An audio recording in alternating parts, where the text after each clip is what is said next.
So everybody here knows me, but for future, for the recording, I'll say that I'm Nuala Clark. I'm a visual artist, and I'm the part-time learning curator at Ballinglen Arts Foundation in Mayo.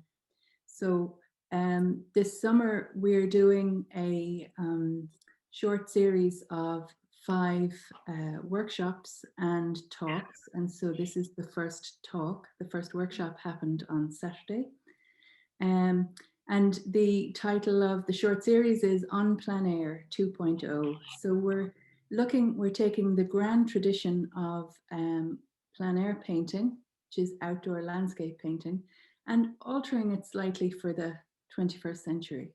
So I'm delighted to I'm admitting a few more people here. I'm delighted to have Maria Levinge here. The workshop that she gave called A Timeless Space, we've called the talk that as well, because of something that Maria said when we were in conversation planning the series. So throughout the summer there will be there'll be 4 more workshops, and you can find information about that on Ballinglen's Facebook and Instagram page. I'm going to do one later, so so I'll be the artist. Delighted, Maria, to introduce you and slides. And let me just begin by saying that plein air, by asking you about plein air. Plein air is a significant part of your practice, wouldn't you say that? Yes, it is. It's where I get all my material and information, inspiration, and I do love to paint out as much as I can, as weather permits. I'm not as resilient to the cold as I used to be, but so that's why as I was explaining to my workshop participants on Saturday, that I'd taken to doing these very tiny little boards, very quick paintings, so I can get into the warmth, back into the warmth again quickly. And they come home with me, and then in the studio I can bring them up to be bigger paintings. And it's been working quite well since. And something as tiny, and I think you will see an image of it, as tiny as 9 centimeters by 15, morphs up to 30 by 40 centimeters. So it's a very easy way to satisfy the plein air urges in the bad weather. You know, you could just prop up the back of the car and put my box in the back of the car, especially when it's been very windy. Because I find even in the wind, if it's very windy, I find even the brush gets blown in the wind. I find I'm making marks I never intended, you know. But coming here to Ballinglen is an absolute fountain of inspiration, you know. It's, as I was telling you, Nuala, I spent yesterday evening over 2 hours walking the bogs with an artist and photographer, Amelia Stein, who lives up here part of the time, and she hasn't, because she has photographed so much of the place. She's an intimate knowledge, and it was great to get the insider's view of places, and because she understood from the artist's point of view what I was talking about, she knew exactly where to bring me, which was great. I want to say that we won't leave questions until the end. So if anybody wants to ask any questions, or this is, you know, a conversation we're having with Maria. So if you want to do the hands up thing on the Zoom hands up thing, or write something into the chat, I'll keep an eye on it. So yeah. So Great. have you always painted outside, Maria? Has it been what you've been interested from the beginning? Well, yes, it has really. I mean, the few occasions my mother painted, I remember she, on a holiday in Connemara, and she sort of pulled out a few little tubes of very old oil paint and painted a lovely painting sitting by the corrib, and we were sitting beside her. And my late brother, who was an artist, Niccolo Caracciolo, he painted a lot out plein air, you know, and but then he also spent a lot of his life in Italy, and it's where it's very much more friendly to that pursuit. But anytime he was home, he'd come down to my house in the country and set up immediately outside painting. Yeah. So I learned a lot from him, how he set up, how he worked. You know, I learned so much from my brother. He had the classical training in Florence. I was, when he was at home, I often was his assistant, helping him make gesso and things. So I learned all the techniques. You just absorb it without it being a formal lesson, you know. Just fix this, do that, you know. It's great. You do consider yourself self-taught, isn't that right? Yes. Yeah. Yes, I do, because I did 2 years in Gorey School of Art, but basically I'm self-taught, or as I call it, flying by the seat of my pants. But and I've gone to a lot of workshops, and they were short weekend workshops, and to all sorts of people. I don't go to people who necessarily paint the way I do, and very often you learn the most at those ones, you know. And yes, and by reading and looking at art, looking at art is a great way to learn too, and trial and error and practice, and just keep doing it and doing it. Yeah. Do you have favorites, favorite artists you like to look at, people you go back to again and again? Oh gosh, there's so many, you know, but I love a most eclectic mix from, I like William Nicholson, who was an English painter, father of Ben Nicholson. And he painted wonderful, beautiful sort of plein air landscapes of the South Downs in England. And Degas painted some lovely landscapes, beautiful landscapes, so away from what he's really known, these ballet paintings. And the earlier Pete Mondrian is a very interesting artist, and also beautiful painter. Giorgio Morandi, an Italian painter. Oh, the list goes on and on, you know. You were showing me a postcard from somebody. Oh yes, Yeah. Thomas Jones of Wales, a Welsh painter in the 18th century, mid 18th century, went to Italy, and he went to Rome first and then progressed to Naples, where he spent 6.5 years.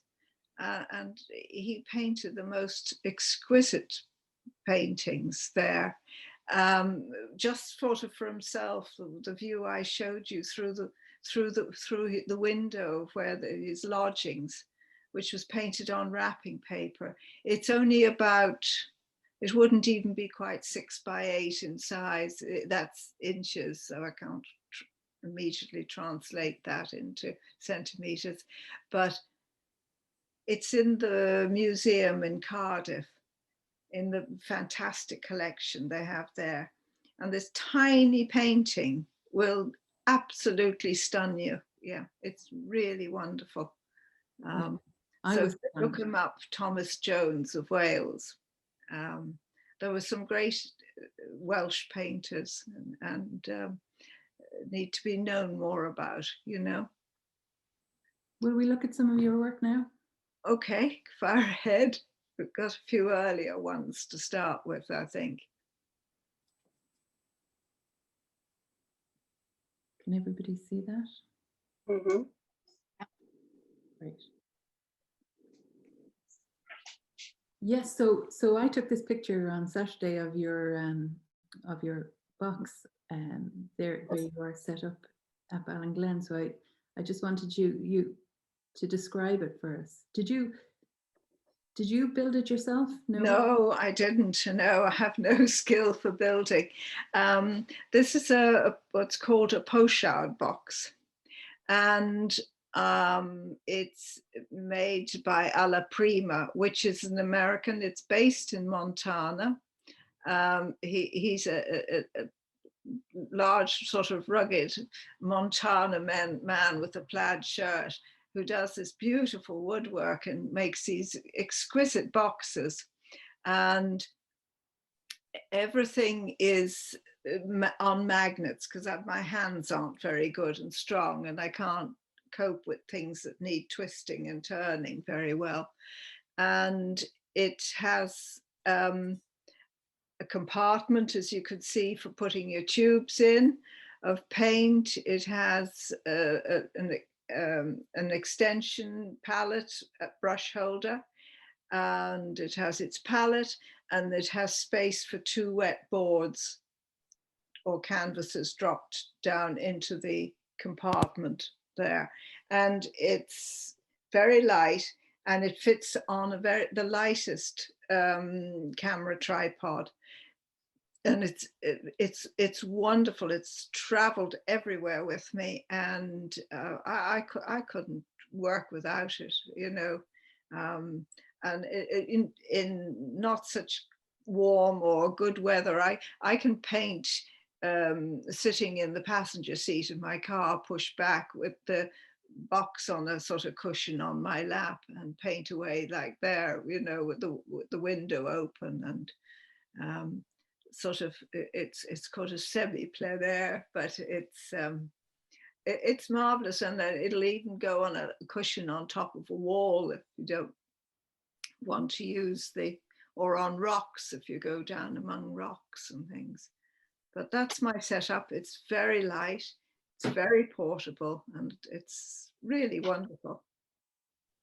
It gives a good indication of the scale of your work as well. Yes, this is a tiny. Now I can do a much bigger painting on that little box. It's not going, because it does extend at the top. You pull up, so you know you can do 30 centimeters easily in height, and you could go quite wide with it as well. So you're not that limited. But this is just to show you the kind of small board that I can get the quick little painting done, especially between showers and things like that.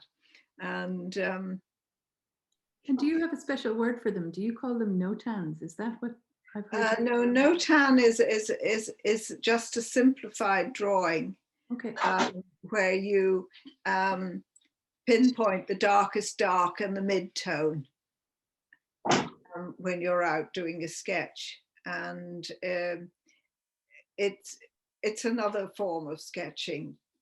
You know, I also do small little sketches, several of them in my little sketchbook. I use an A5 sketchbook because it will rest nicely on my hand, and then the other hand is free to do the drawing. But the notan is a great way of sort of looking. We did one the other day on the workshop, just a quick one, just to show when you were looking, say, at a tree where the darkest darks are and the midtones and the light. So you just use a black pen and possibly a grey pen, and that's what you do at the notan. No, these are my little paintings. They're either standalone or they become part of something that will end up to be a bigger painting. I can move on to your... This is the beach nearest sort of, well, one of the near beaches to me in Wexford. It's called Curracloe, and that was painted plein air on a lovely day. And it just was one I did, you know, quite quickly, and I've always felt happy with it, that it was, it got the feel of the day, because it's very important to me that the painting should have a feel of the day in it. And so that was that day, and it was a good day, I felt, for me. Anyway, I'm happy with that little painting. Do you always work on a coloured ground? Because I can see some red peeking through. Yeah, I do, because I think it adds to the blues and the greys, particularly, to have that little bit of warmth showing through, especially in a very grey, normally very grey sort of country. You know, and it just, even the slightest suggestion of it showing through in a spot can just bring up that little bit of life to the painting. So I usually mix on a limited palette. I would mix burnt sienna and cadmium yellow, and you get a nice sort of warm orangey. You can go paler or darker, whatever you like, you know. But certainly, it's a very, I like it very much for grey skies, you know, underneath. The warmth somehow seems to come through the grey tones. I move on. This was, I went to Connemara to paint, and I came home with just one little wet bog hole, because I just found the landscape. I love Connemara and I know it so well, but I found the landscape, everybody has done it, and I couldn't find anything new to say. And I was feeling I was running into the over pretty territory very easily. So this is my offering from that particular trip, just the reality of the bog. It's wet, you know. But it's a little painting. It's a small one, and I kind of like it, you know. I like I always love the tones in the bog, you know. It's beautiful. When you look closely, you see such amazing colors coming through. Yeah, to me, there really is a sense of moisture, of wetness. Even Yeah, the direction of the strokes that you've used, there's a sense of that. thank you. Yeah. Now this is, this was about this time of year. I went into a neighbour's field, and I just feel that this painting really does convey the area I live in, and the day that was in it, and the field, and the tractor tracks in the corn, and the green field beyond, and the hedgerow running along the field, bringing in some shadow. And it's again another painting I'm really attached to. And it's never been shown or gone anywhere. It's staying at home. Is it in the studio, Maria? Or what? Is it in the studio? Oh, I have it in the cupboard, stored in the cupboard at home. But it's just where I live, really. It's not actually on our farm, but it's a neighbour, and his land is more down by the River Slaney. The next field, the other side of that hedgerow, runs down to the river.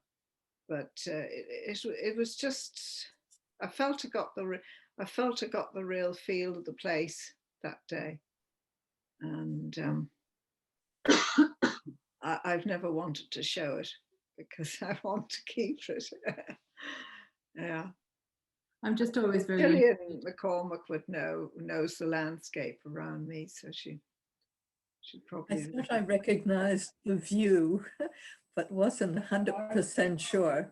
Yeah, no, it's just down the road. It's really running parallel to the river. Yeah, yeah.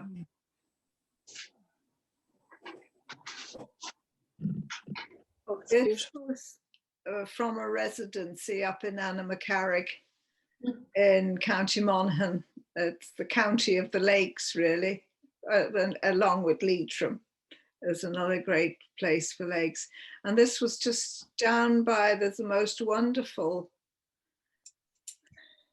it's hard to call it a pond because it's so huge. There in front of the wonderful house, which was Sir Tyrone and Lady Guthrie's house. And they were great promoters of the arts and literature, and lots of famous people stayed with them as their guests. But this was just down there one evening. It was a lovely, quiet, still evening. And it was just the reflections on the lake. That place, I did a lot of lake when I was there. It was lovely, yeah. So that's where that is in County Monaghan. I spent a couple of on a number of occasions, went for a couple of weeks there. And it was always a very rewarding experience to be there. Yes, Gillian, yeah, go ahead. Yes, I just wanted to comment on one of the things I love about Maria's painting is her treatment of water. I feel, I could reach out and put my hand in, and I'm wondering if this is one of the most challenging aspects of nature to portray when you're painting. Yes, it can be, but it's eminently easier on a very relatively still evening like that. Water's very hard to paint when you go and there's a breeze blows away all the lovely reflections while you're trying to paint them. But that was a good evening. Yeah, it was a good evening. This is in Connemara, and a very generous artist friend of mine who has a cottage in near Cleggan and Omey Island lent me her cottage for 2 weeks in January. And the light in January in Connemara was really fantastic. And she has a very nice conservatory studio attached to the cottage. And so I spent the evenings painting the skies out from the conservatory. And there was this one evening that the sky was just like a fire. It was absolutely incredible. And I managed to, I had everything set up because I was sort of painting there every day and everything was to hand. And so I was able to get straight into it, and this one just appeared. Absolutely beautiful.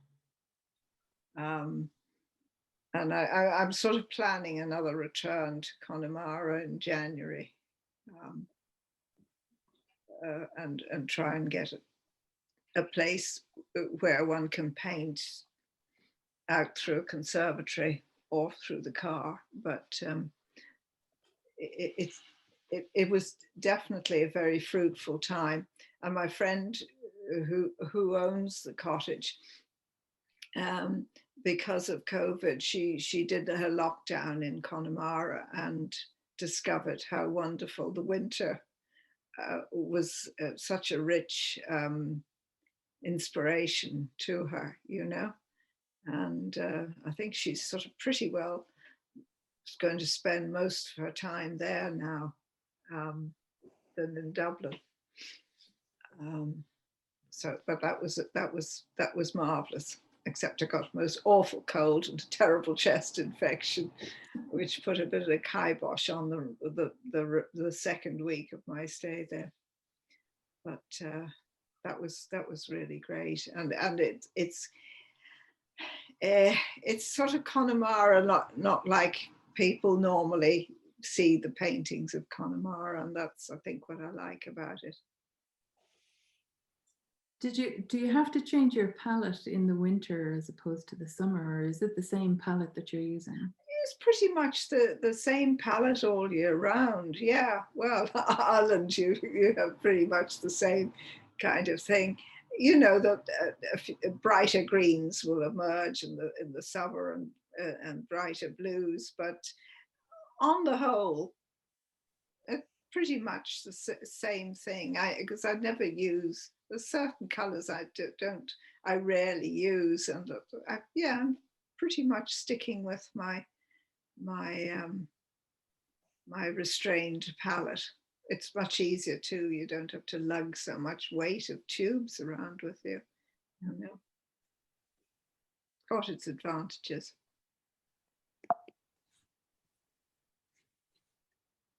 Now these are drawings.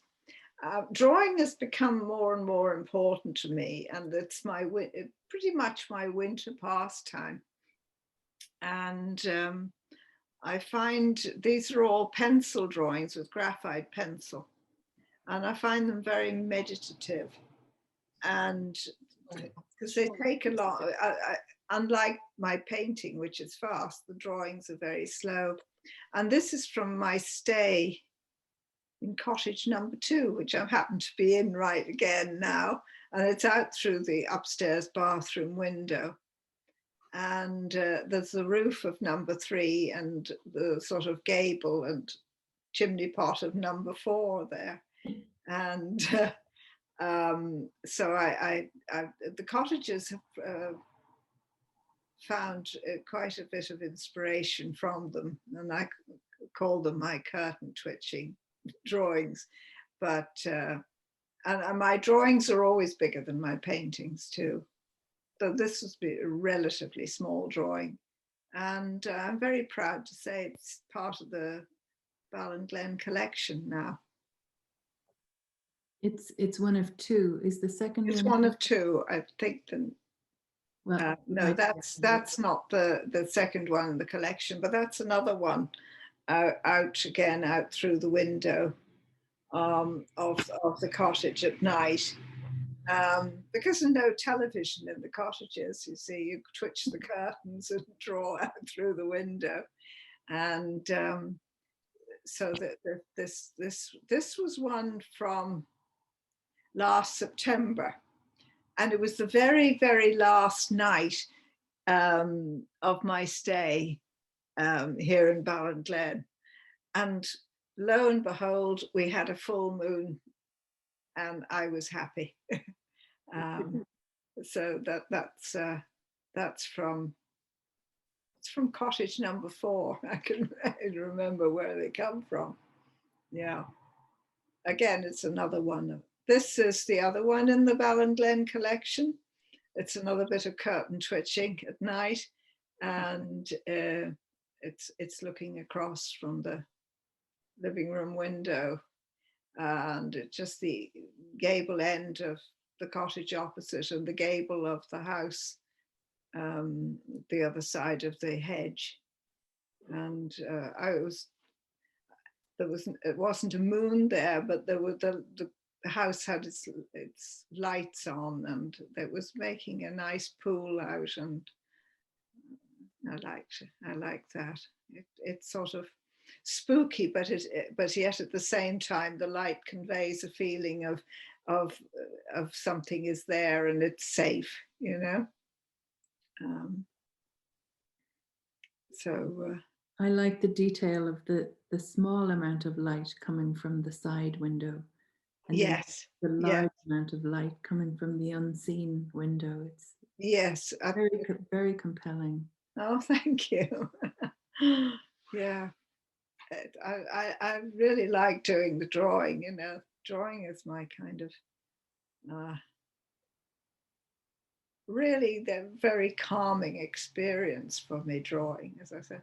This is Carrotag, and I was coming back, and this was this wonderful gable end. And when was this? That might have been when I was here in February too, with the hill rising up behind it. And curiously, I was going through a collection of my art books, and I was looking in the Morandi one, and Morandi did something almost exactly the same. So I don't think it was subconscious or anything at all. But it's funny, isn't it? How you know, gable ends seem to attract artists, I think. And this particular shed is quite prominent, though. When I saw this picture today, I recognized it. Yes, it is. It's very distinctive. And it's smaller than a lot of the other sheds. It has it's a peculiar size. It is. Yeah. It is. And like you have it here, it's often lit up by the sun, if there is any sun. Yeah, yeah. I had actually very, very nice weather when I was here, January, February, that time. Most days were pretty bright. Not necessarily sunny, but they were bright, but that was a sunny day. That's why I had ventured so far from base here. It was lovely. I just loved it. I've got a few more gable ends that are going to happen as well in the future. And there's another one. This is at home. This is our field, and our neighbour, the other side of the hedge, and they light their yard up at night. And it's just as you come in, we come down a long lane, and then there's a gate, and then just looking across from our gate, across the field, there's this house and farm buildings, and that's it at night. And I've done a painted version of it as well. And it's home, and the sort of their yard light is a bit like a sort of welcoming beacon, you know, on the further amount of dark driveway I have to go up. Yeah, it's lovely. I was wondering if drawing, if the buildings and lend themselves to drawing, if the material and the subject matter match each other for you. Or you say you've done a painting of this. Do you? I have, yeah.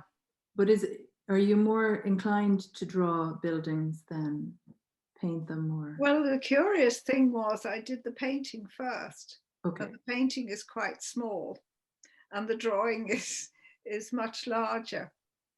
I think the drawing is approximately 50 by 52 centimeters.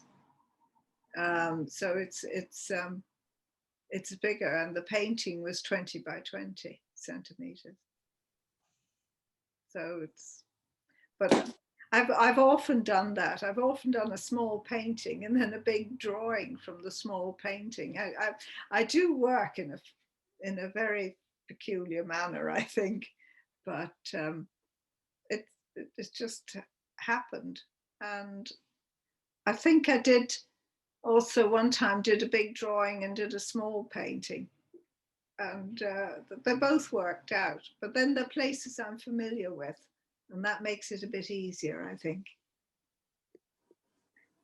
This is a while ago in my garden, because that little, it's actually a little purple maple in the foreground was only just a baby tree then. It now sort of really fills up the gap. But I just, again, I like the shape of it. That's an oak tree we have behind, and behind that the pale is a beech tree way back in the field, and the hedge, and some shrubs under the hedge. So that's a sort of, but it's slightly stylized and a little bit of fantasy about it from the garden.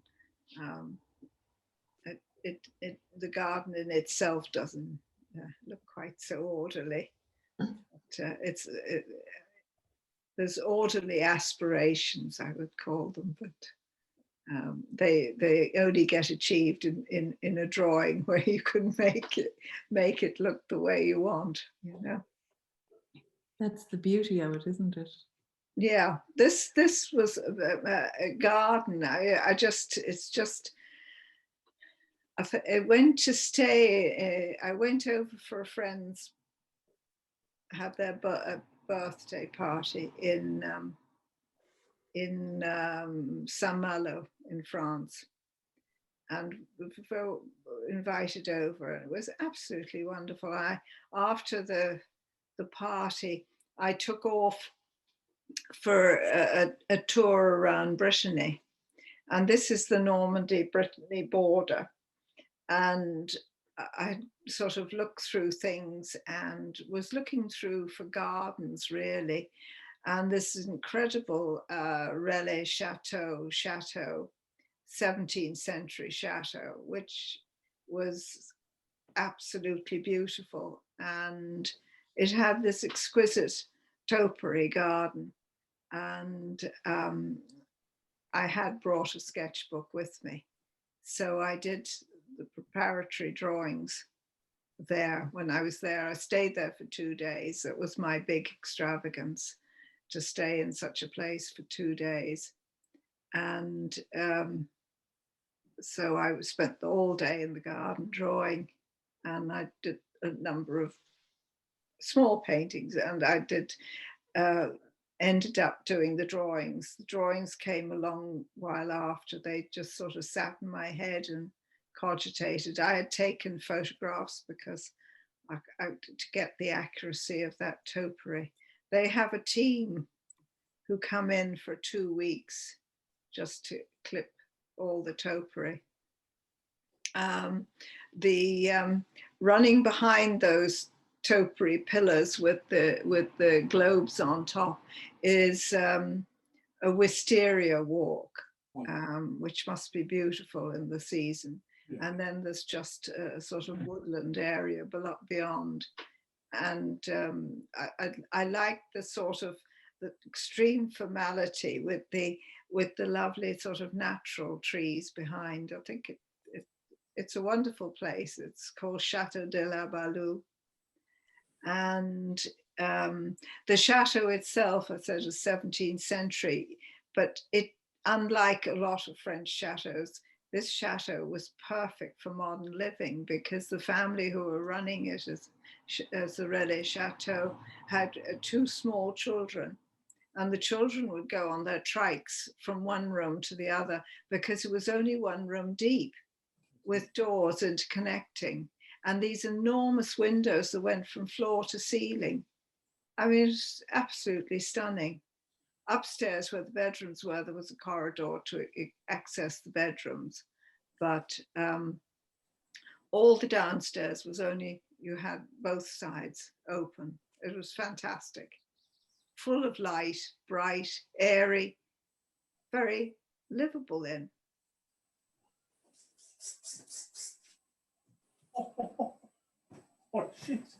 These are trees outside my studio at dusk. Wow.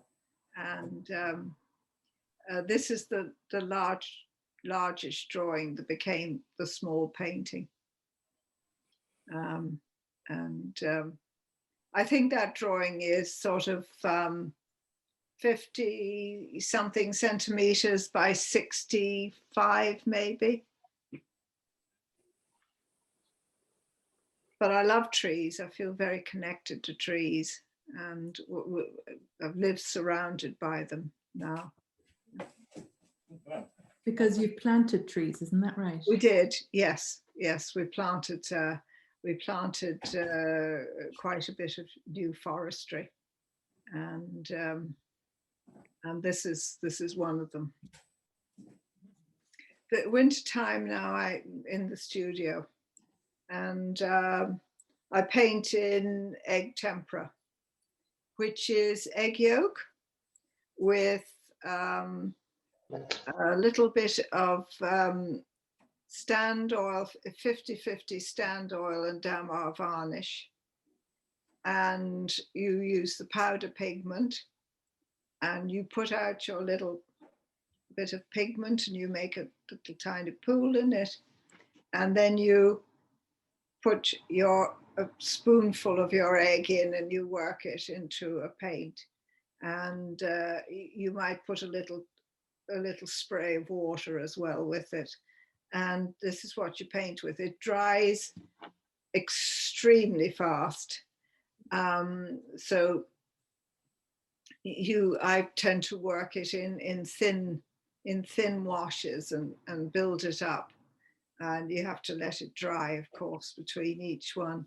But I like these sort of objects. It's a tin that we have biscuits in, and there's one of those enameled mugs, and I set it up. This is a few little boxes I have, and I kind of I'd like to play with the tones in this. This is about the tones of white and grey, and those are just, I collect little boxes and I stack them up on one top of the other, and make little shapes. These are more tins I have that I am very fond of, and they're all I set them up all in the same location in my studio, and in the afternoon I will paint them because the light comes through from the west, and I then get those shadows.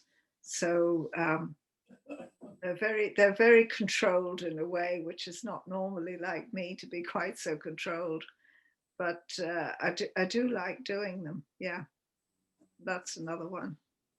And I bought those canisters especially for it, and I think they had perhaps something written on them, but I didn't do the lettering.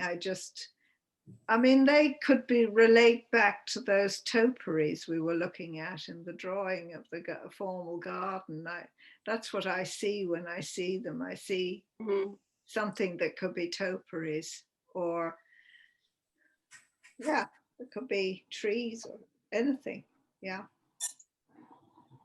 That now, and I go indoors, and there's a cushions in the good room, the one that the dogs are not let in, and so I sit in there, and this is morning light now. This is and I can sit on the sofa opposite, and because we've got two sofas in there, and play around with the cushions and the light that's coming in through the window, which is east facing. So this is the morning. Sorry, now Sandy was saying it's very Morandi.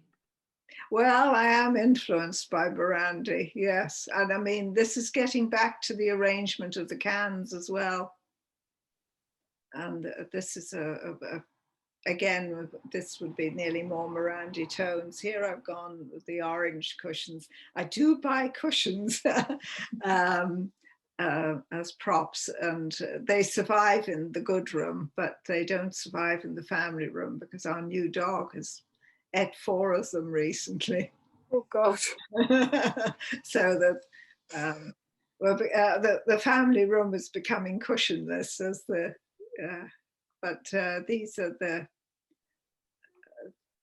these are just, again, it's like playing with form and shape, and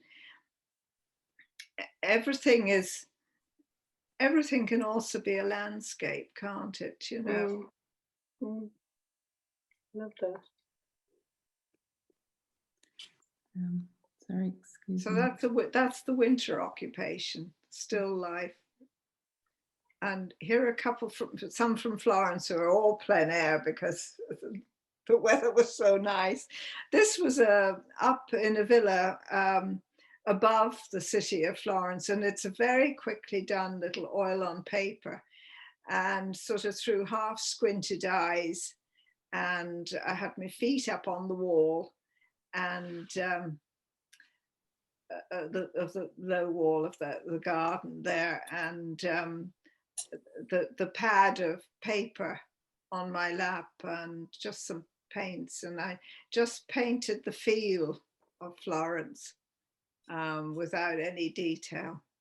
And it's painting I'm very fond of. I have it actually hanging in my bedroom because it's such a reminder of the day that was in it, and how in Florence you always have hills, no matter, even if you're right in the city, there's always hills somewhere to be spotted, and they're that lovely sort of blue at the distance. And so this was just looking toward Florence from the Villa Tantafera, just outside Florence. Now this is back to the more detailed, but this is down right by the River Arno. It's Lugano Serristori, and it's between Ponte alla Grazia and Ponte San Nicolo, and there's this little sort of park up with a wall by the Arno there, and there's a little sort of fall in the river, and you're right in the center of the city, and you could be outside, you know, look at the hills outside it, and yet Alla Grazia, and the next one down is Ponte Vecchio. So I'm telling you how right in the city you are, and look at it. And the opposite side of the river, you're looking across to the library and to the Uffizi, and you wouldn't believe it, you know. This is in a garden we were invited to go into to paint. It's a very interesting garden, and of course the cypress trees were just like these wonderful pillars. And this is a little plein air one I did in the late afternoon, evening, and of a corner of one of the houses, there's a big palazzo, and there's several houses in the grounds. And interestingly enough, Sargent painted there. It used to be owned by very wealthy Americans, and there's a loggia really just to the right of that building. You go through, and then there's a loggia from the main house, and it's where Sargent painted his ladies having breakfast. So you know, and it's right in the city, which is incredible. Again, it's about 2 or 3 streets up from the Arno, and it's in the Oltrarno side of Florence, and it's a bit downriver, but it's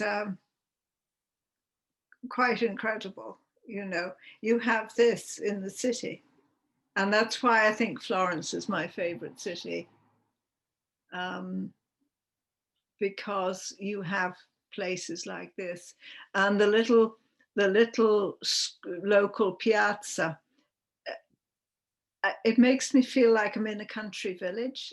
I can't explain it, but it has that feeling like I'm going to the village, and yet it's in the town. And in that piazza, I've had the best ice cream I've ever had in my whole life, in the local gelateria. That's very much a mom and pop, and they make these exquisite ice creams of the most amazing flavors, like you know, lemon and sage infused ice cream. It's just incredible. Sounds amazing.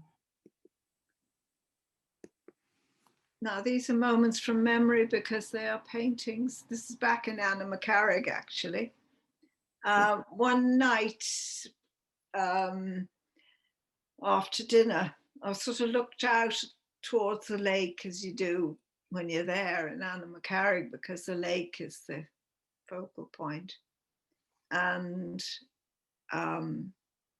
it is from memory, but I did do a sketch standing in the doorway because there's glass panels in the front door, and I had my sketchbook. And I couldn't see because the hall was in darkness, but I did these rough approximations of what I was looking at, and then painted the paintings from that, because this is another one looking across at the lake. And there was a moon, and I just, some people find them a bit spooky, but I love them. And this was the light just coming through and illuminating the lake. And I have the sketchbook somewhere. I haven't got it with me, but it would have been fun to be able to hold it up to you, because that they were done. This is here. This was just a day that was, I just looked out the back here of the centre, and I could see this, just a bit of green, and that little flash of light in the sea, which was very grey, and the sky and the sea were sort of vanishing into one another. It was quite a moment, and I love just the simplicity of it. And I like the fact that perhaps I am a bit of a split personality when it comes to painting. That I could do the detail, but actually I like the less is more ones of my do best. Yeah. Can you explain that? It's the split personality between detail and leaving it as minimal as I can. Yeah. I don't know whether it affects, whether it's to do with my moods. This is at home, at my own home.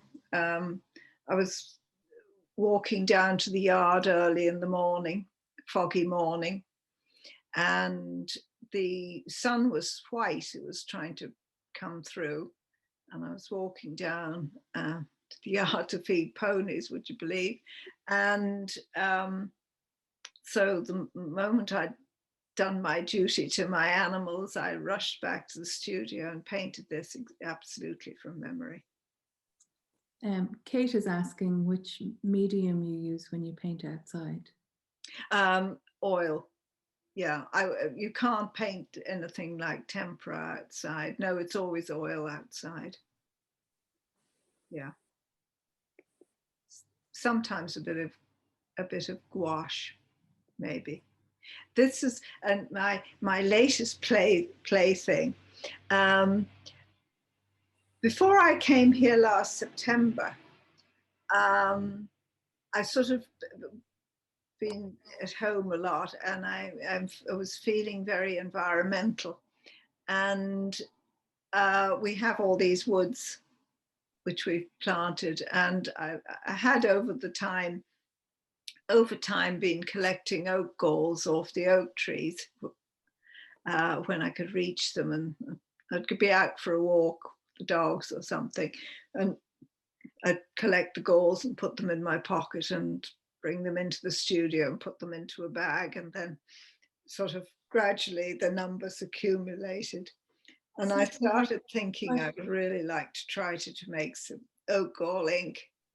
And Maria, what is the gall? What is it's like a little round brown ball, round browny black ball that you find in the oak trees. It's caused by the oak gall moth, which I think goes into it and irritates it, and it produces this oak gall. But you can also apparently make ink from acorns as well. So that's my next interest.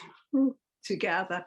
Anyway, I made the ink and I decided I was going to use it here on the bog because the bogs had once been oak. And and I decided to become even more environmental by getting some oak twigs and sharpening them to use as drawing pens, and picked up feathers to use as paint brushes. So these are the results of two trips out. And then I decided, how about I take away the landscape and just leave the bog cuts? Oh yeah, it's lovely. And so these are some of the just the cuttings, and these are on a lovely recycled handmade rag paper, Indian paper called khadi paper. The first two were on Fabriano paper, but these are the shapes you see in the bog, and I'm sort of going to investigate more of those.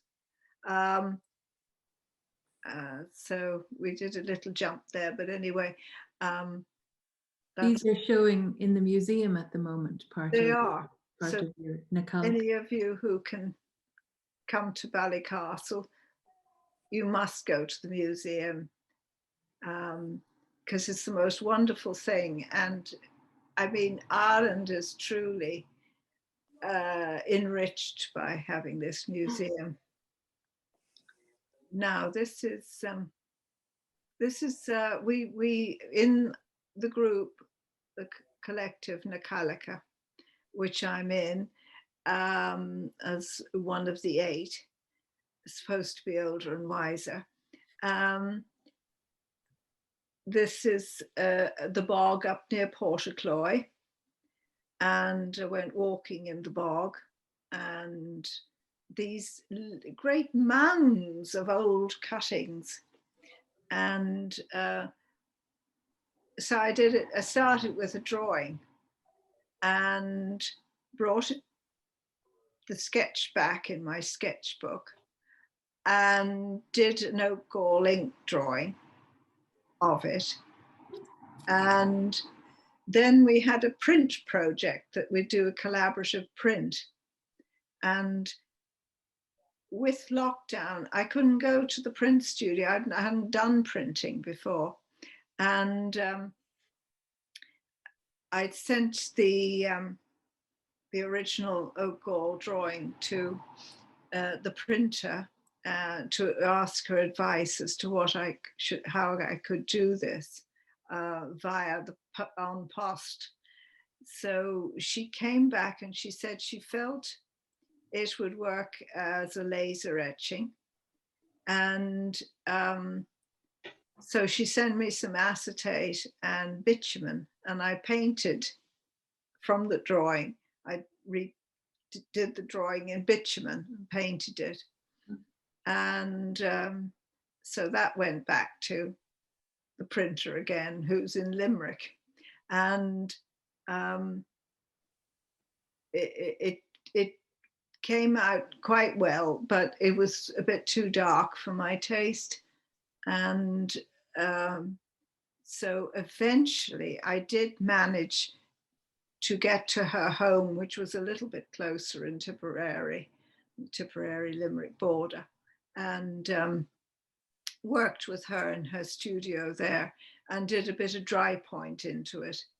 And this is the finished result. And it's kind of the first public print I've done. And, you know, it's another new adventure. And I think we should always have new adventures. Yeah. Is it in an edition? It is in edition. It's an edition of 20. And each of the 8 of us did a print, and they are beautifully boxed and beautifully done by Parallel Editions prints. And yeah, it's something I'm very glad to have done and be part of, and maybe do another print again, or who knows. Well, this is actually an earlier start at the bog, and this is just a gouache it was sort of basically a drawing, and then a gouache. I was just getting those colors. And actually yesterday evening when I was out on the bog, it was very reminiscent of this. So it's gouache, and then I use some black kind of chalk to just do a bit of drawing into it. But it just feels like here so much to me, you know. So this is our last selection of paintings that we're going to look at. I know we've gone a little over time, but it's wonderful to. These are the ones I associate with you most, because I think maybe these are the ones that I've seen you making here. And yeah. This is the 9 centimeters by 15 one, which was done out of the boot of my car down near the sea in Connemara,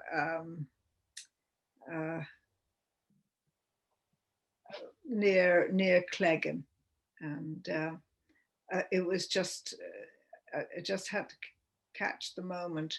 It was ferociously cold, and the wind was ferocious, but the sky and the land was just magic, so I had to do it.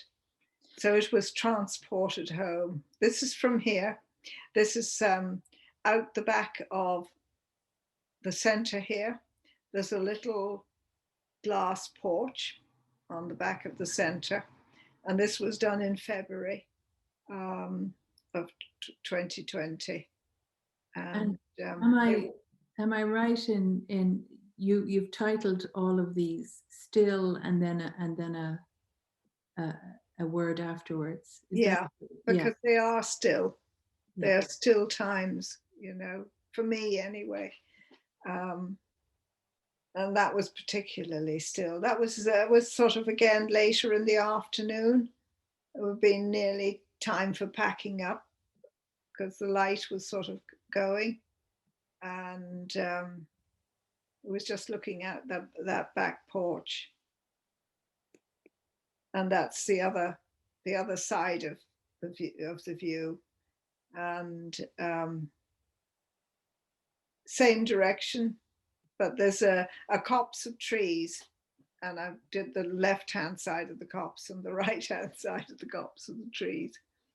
And this, from the first one you saw, the little one, this is a 30 by 41 centimetre painting based exactly on the little one. Slight changes. And this is another one, Rossadilisk, this is. And again, there's artistic license here. It was a little track, but there's in fact a fallen down stone wall and sort of rotting fence posts and sagging wire there along the track, which my artistic license took hold, and I made them vanish. And again, it was another sort of day. And this is here in Ballycastle, and it's a little road that runs at the back of the centre, sort of parallel to the centre, and it's just a little road I love, and it's very typical of the roads just right around here, the centre. And again, it was another kind of evening-y, later in the daytime, and it was sort of 85% done plein air, and then the midges got me, and it was finished at home. But this says Ballycastle to me a lot. You know, this is right around the centre, and a wonderful place. You must all come and visit. Well, so you were here this time primarily with Na Cailleacha? Yes, yeah. And you were. So I've got next to nothing done for myself this time, but I'm going back with the sketchbook and full of memories and ideas and inspirations and more nudges in my camera as well. So I'm not going to be idle in the coming months at all. And I hope to be back here again. I've shared your website. What? I've shared your website in the chat. Okay, thank you. Can look back. It was really a pleasure to see your work like that and to hear you speak through it. And does anybody? Yeah, would Kate? Did you want to ask Maria a question? No, I was just like to say thank you. It was great to hear your presentation, Maria. I love your work, and I think the landscape in Ballycastle seems just made for you. Yeah, I think it is actually, because around me now has become very tillage, and it's there's nice parts to it, but I think it's bringing me back to when I was younger, going up the Dublin mountains, going up behind where I was living in Dublin. I had a pony for transport, and I would ride up the Dublin mountains there. And I suppose there's a bit of a connection of that's kind of seeping in now. But and as I've said, I know Connemara very well. I've spent many times in Connemara, but here moves me more as an artist, definitely. Yeah, the minimal compositions seem to work very well with your eye or your. Yeah. Yes.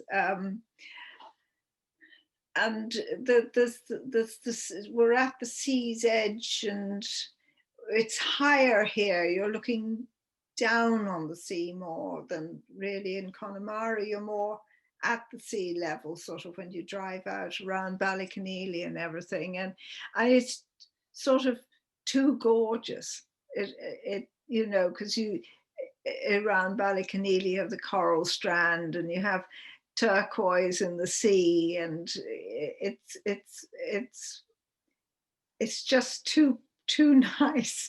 And here is there's a bit more grit and reality to it here, and I think that's why I like it. But I like the fact that I can go out here of Ballycastle, and I go to wilderness. It can only be described as wilderness. And how many places can you go now that's on your doorstep practically that you can find wilderness and these vast expanses? You've got miles, absolutely miles of just bog vista. It's absolutely astounding. There's a part of it up there I call the steps, because it's like something you would see on a program on television, nearly, you know. You kind of expect maybe to see a few nomadic horsemen going across, but it's quite, I find it quite astounding. And yesterday evening, I was driving back after my day out, well, afternoon out and evening on the bog, and we had dinner after, and I was driving back around 9:30 to Ballycastle. And it's about a 40-minute drive from where I was. I met 3 cars. Amazing. It's amazing, isn't it? Absolutely amazing.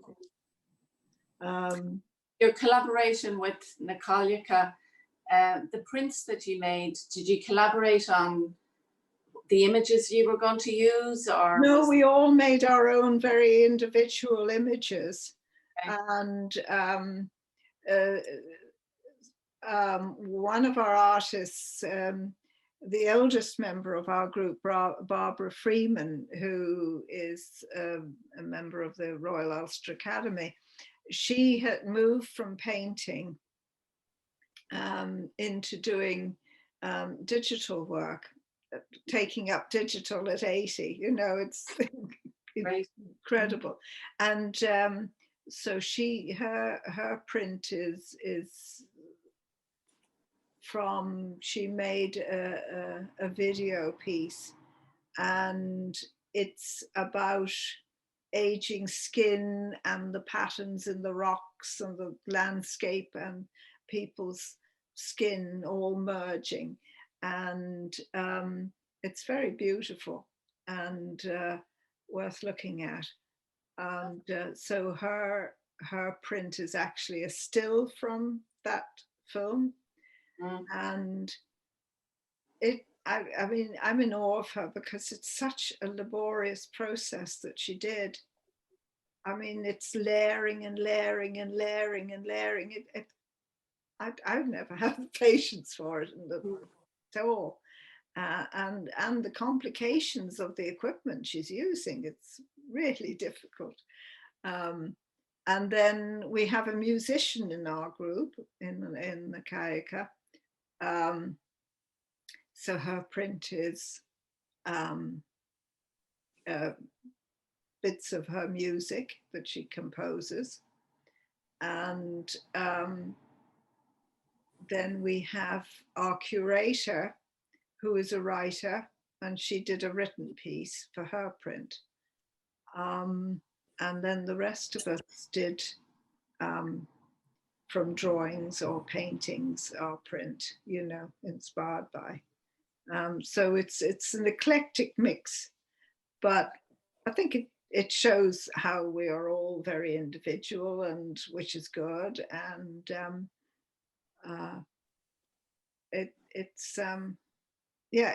it's good to mix with people who do completely different work to you, and it challenges the brain, definitely.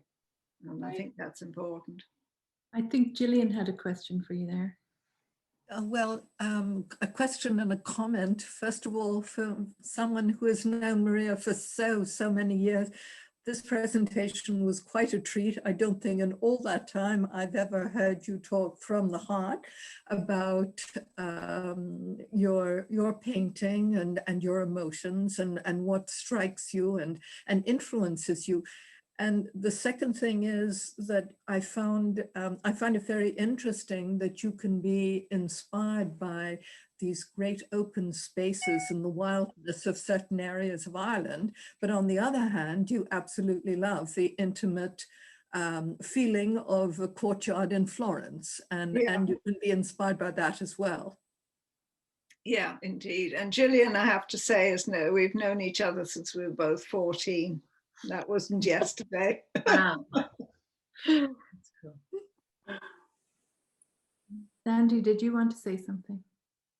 No, I'm just so grateful to have been invited to hear Maria. It was really inspiring. So thank you for that. Oh, thank you for joining us. It's marvelous to have people coming from such a long way to look in on this. It's fantastic. Thank you. You're welcome. One good thing about COVID, we've all learned to use Zoom and make the most of it. Yeah, exactly. Yeah. Amelia, did you want to say something? We were trying to send you a message of congratulations. It was a great presentation, Maria. Oh, thank you. Thank you. Yes, such a pleasure. Thank you, Maria, for taking the time to show us your work and to speak about it. It was great.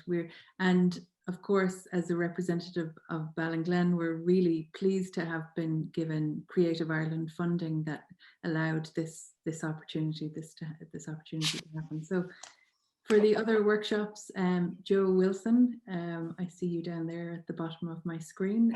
Joe will be doing another one of our workshops, so we look forward to that. And a talk too, which may have to be in this format because of because of the present COVID situation. So we were hoping to have people into the museum to gather and to listen to talks, but I think we're probably safer to do it this way. So you'll be hearing more from me in the future. Thank you, Maria. Well, thank you everyone for looking Thank you everyone for coming. listening in, and Thank you, Maria.